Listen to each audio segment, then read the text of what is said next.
Biafra. Buhari told to release Kanu immediately. Stop destruction of the southeast. Welcome to the news and please subscribe to our channel.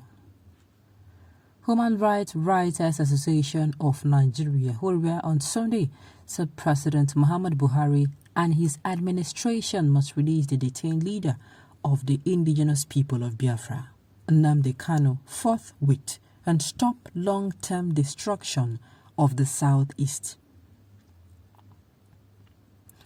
Hiriwa, in a statement by its national coordinator, Comrade Emmanuel Onwubiko, said the abduction and perennial detention of Kanu since he was brought back to Nigeria in June 2021 were illegal and inconsistent with international human rights practices. Hiriwa dismissed the verdict of Justice Binta Nyako when it offends international law and international human rights law. The rights group said since Kenya denied any involvement in the arrest of Nnamdi Kanu in its jurisdiction, his abduction remained irregular and illegal because if a judge says white and tries to call it black, it is in the self-enlightened interest of the citizens to oppose an unjust verdict of a court. Onwubiko said, despite the extreme and heightened state of insecurity in the southeast, President Muhammadu Buhari has been nonchalant and unresponsive to popular and legal opinion on how to deflate worsened situation. If we may ask, what has become of the negotiations initiated by some wise men from the east, including a 90-year-old First Republic Minister of Aviation of Igbo extraction, who risked it all to fly into Abuja to plead with Buhari on behalf of Nnamdi Kanu? We don't want to believe that although Muhammadu Buhari respects Fulani emirs, he has no respect for elders from the Igbo-speaking south, east of Nigeria, so much that he deceives them, or so it seems, to hope that Nnamdi Kanu will receive immediate reprieve, only to realize that the president may have played a fast one on respected elders and statesmen only because they are not Fulanese. His nepotistic appointment of heads of internal security like customs, immigration, police, civil defense, and his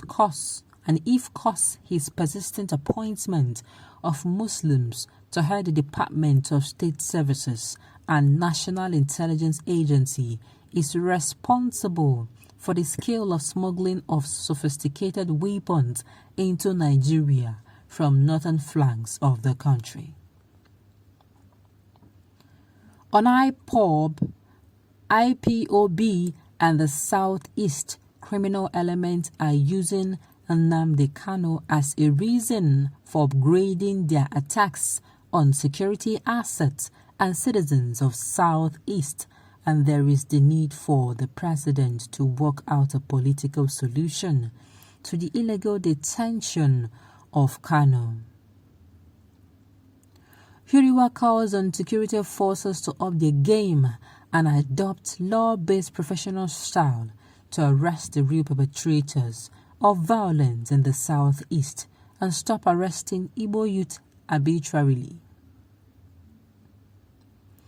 Hiriwa calls for the conditional or otherwise release of Nnamdi Kanu because what he is being charged for is not anywhere near terrorism. Kanu has never been caught with guns, nor has he ever killed anyone. His advocacy using Biafran radio can only at best be termed spreading defamation but not terrorism, and defamation is civil, not criminal.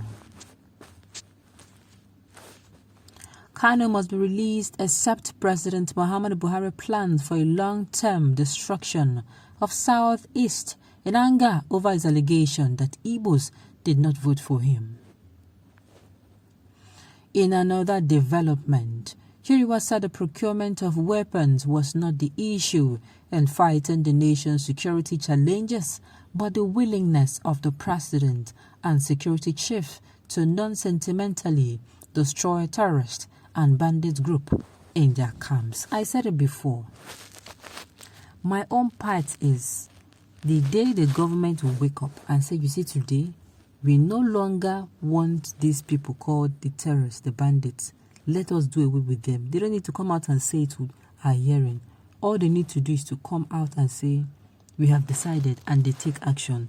I tell you, you will be amazed. You'll be amazed at what you are going to hear and see. You will be so amazed because the insecurity you are saying that is proving, oh, they cannot do it, oh, they cannot stop it, oh, it is going to, everything, it will disappear.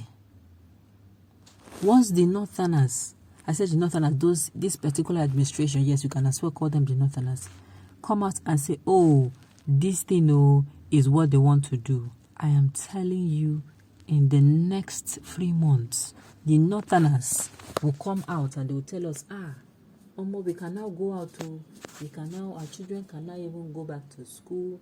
For those people who have children who are still in basic classes, our children cannot go out to school. We can now go to the farm, and we'll start hearing all of that. Why? Because they decided to do that. But the since they have not decided to, we'll continue to keep, every time we call on them, they're going to keep telling of the story of how they're working on it, of how they're on top of the situation, of how they're doing their best. If you talk too much, they'll tell you, after all, they are the one that procured arms, all of that and all of that and all of that. That is the super story they keep telling us. That is the super story they will keep telling us. It is until the government come out today and say, do you know what? These people, we want them to stop. You see, both they want the terrorism in the southeast because they're terrorizing citizens in the southeastern region. The terrorism going on there, the terrorism going on in the northern part of Nigeria. Oh my goodness, it will fizzle away. In fact, we'll start asking what happened. I keep saying it is because the government are treating this particular issue with its glove. The moment the government does what it is supposed to do, treat this issue the way it is supposed to be treated, address it the way it should be addressed, I am telling you, Nigeria will have peace. And gradually we can now start looking forward to doing something about our economic situation and education and other sectors. Okay, on this note, we have come to the end of the news. We say thank you for tuning in to listen. Until I come your way next time, enjoy the rest of your day.